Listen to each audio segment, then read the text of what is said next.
عنوانات زیر بحث لانا چاہتی ہوں، جو ہیں خط اور درخواست۔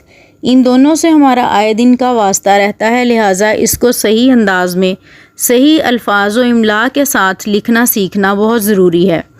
تو آئیے سب سے پہلے خط کو تفصیلاً بیان کرتے ہیں اور ہر قدم پر استعمال ہونے والے الفاظ اور ان کے معانی کو جانتے ہیں، تاکہ صحیح الفاظ استعمال کرتے ہوئے ہم خط کی تحریر کو بہتر بنا سکیں۔ نمونے کے طور پر آپ کے سامنے یہاں ایک خط پیش کیا جا رہا ہے۔ ہم یہاں چونکہ بورڈ کے امتحان کے حوالے سے ہی عنوانات پر بحث کرتے ہیں، لہٰذا بورڈ کے پرچہ کے نمونہ کو مد نظر رکھتے ہوئے خط لکھنا سیکھیں گے۔ امتحانی مرکز کے بعد اردو میں صحیح انداز میں تاریخ لکھنے کے بعد ہم اپنے مخاطب کی طرف آتے ہیں۔ خط لکھتے ہوئے آداب کو پوری طرح ملحوظ خاطر رکھا جانا چاہیے۔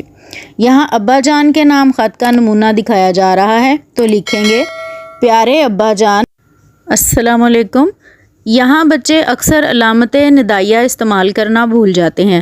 علامت ندائیہ مخاطب کے ساتھ یا آداب لکھنے کو ملحوظ خاطر رکھنے کی وجہ سے لگائی جاتی ہے۔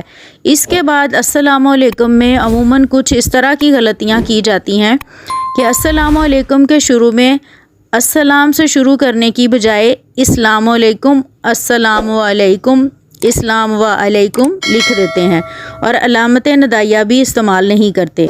اس کے بعد درمیانی حصہ کا متن جیسے تیسے پورا کر ہی لیتے ہیں، جہاں اگر املا درست ہو تو بہتر، ورنہ جو ہو سو دیکھا جائے گا کہ مصداق متن لکھ لیا جاتا ہے۔ آخر میں جب والسلام کی باری آتی ہے تب بھی وہی غلطی کہ اسلام لکھ کر فارغ ہو جاتے ہیں، حالانکہ السلام کے ساتھ یہاں واو استعمال کرنی تھی اور یوں یہ پڑھا جانا تھا والسلام۔ اسی طرح سے اس کے بعد لکھا جاتا ہے آپ کا تابع فرمان بیٹا۔ یہاں یہ لکھنے کی بجائے اکثر طلباء یہ غلطی کرتے ہیں کہ تابع دار لکھ دیتے ہیں، حالانکہ تابع فرمان اور فرما بردار دونوں الفاظ استعمال کیے جا سکتے ہیں، جن کا مطلب یہ ہے کہ فرمان اٹھانے والا اور تابع رہنے والا۔ تابع دار میں دار بطور لاحقہ استعمال کیا گیا ہے، جو فارسی زبان کا لفظ ہے جس کا معنی ہے رکھنے والا۔ یوں تابع دار کا مطلب ہوا والد کو تابع رکھنے والا۔ اس کے بعد اگلے انتہائی اہم عنوان درخواست کے بارے میں مکمل معلومات لے کر اگلی ویڈیو کے ساتھ آپ کی خدمت میں دوبارہ حاضر ہوں گی۔ تب تک کے لیے اللہ حافظ۔